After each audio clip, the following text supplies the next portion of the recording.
What's the biggest mistake on a first date? It's not what you say or do, but let's uncover that together. Imagine you're sitting there, heart racing, mind spinning. You're overthinking every move, unsure of yourself. The problem? You're focusing on the wrong thing. What if none of that really mattered? The Stoics had a rule. You can't change what she thinks. You can only control what you do. So when your mind starts to race, pause, take 5 slow breaths. Let your heart calm down. You're back in charge. Remind yourself, I control what I do, not her thoughts. This date isn't about being perfect. It's about being relaxed and real.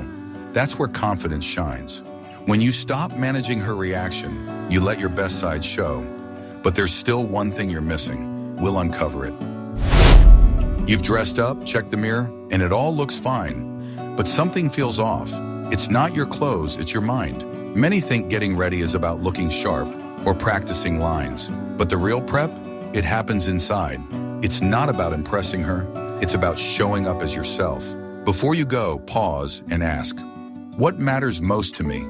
If you know this, everything else feels easier. The Stoics believed real strength comes from holding to your values. Don't worry if she'll like you. Focus on being true. That's where confidence lives. Not in clothes, not in jokes, but in being yourself. Most guys miss this, trying too hard. But when you're grounded, nothing can shake you. That leaves a mark. Think about a time you were with someone, but your mind wandered. You were planning your next words or thinking about their reaction. You were there, but not really there. This is a common mistake, missing the moment.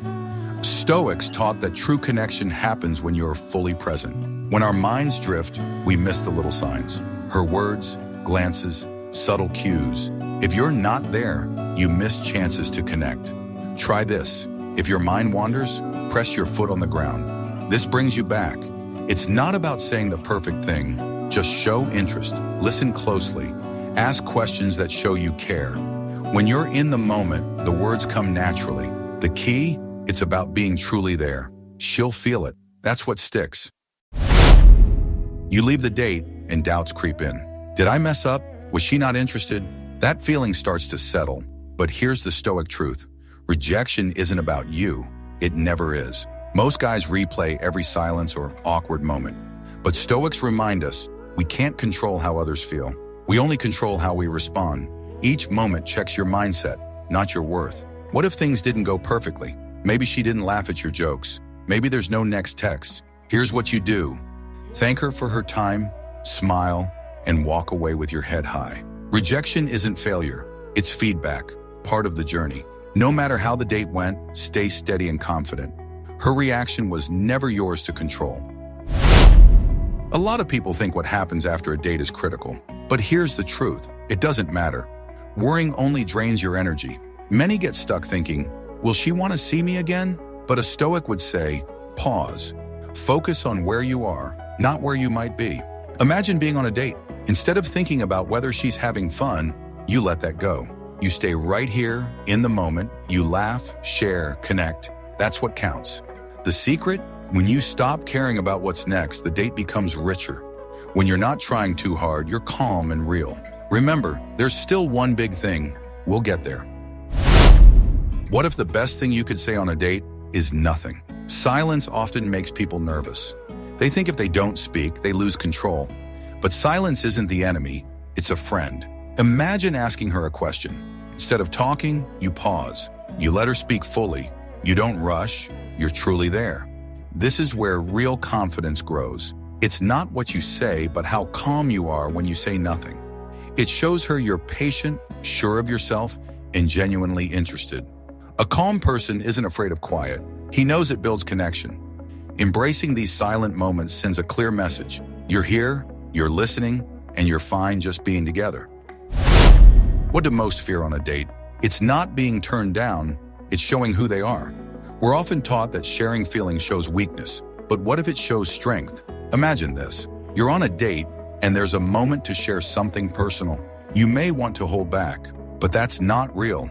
Instead, open up, not to impress, but to connect. Share a story, a part of you.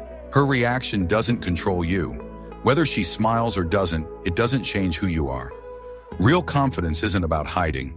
It's being yourself, even when you're vulnerable.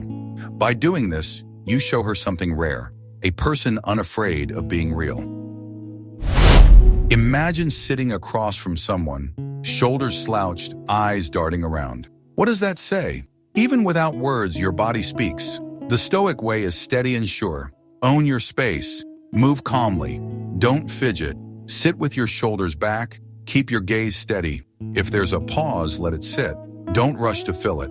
Try not to tap your foot or check your phone. These little actions say more than words. A calm, steady presence leaves a deeper mark than words alone. People notice what they see more than what they hear. When you stay still and grounded, you show control without a single word. Sometimes quiet strength speaks the loudest. Imagine talking, and then silence. The pause feels big. What do? These moments happen, but they're a chance to connect. Stoics don't avoid silence. They embrace it and turn it into something comfortable, even fun. Picture this. There's a break in conversation. Instead of feeling awkward, you smile and say, "Looks like we found the official awkward silence." This light comment makes the pause easier. Or share a quick story. "This reminds me of when I tried to cook and almost set the kitchen on fire." It's a fun way to keep things light. If you spill a drink, laugh and say, "Guess I got a bit too excited." Staying calm in small slip-ups shows confidence. The key with pauses or small mistakes, it's not about perfection, it's about going with the flow. When you relax, these moments become real chances to connect. Remember when we talked about the biggest mistake? Now let's see what it is. You felt the nerves, the pauses, the moments of connection. But what's the one thing most people miss? Here's a hint. It's not about saying the wrong thing.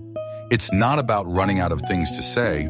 It's not about jokes. The biggest mistake happens long before you even sit down.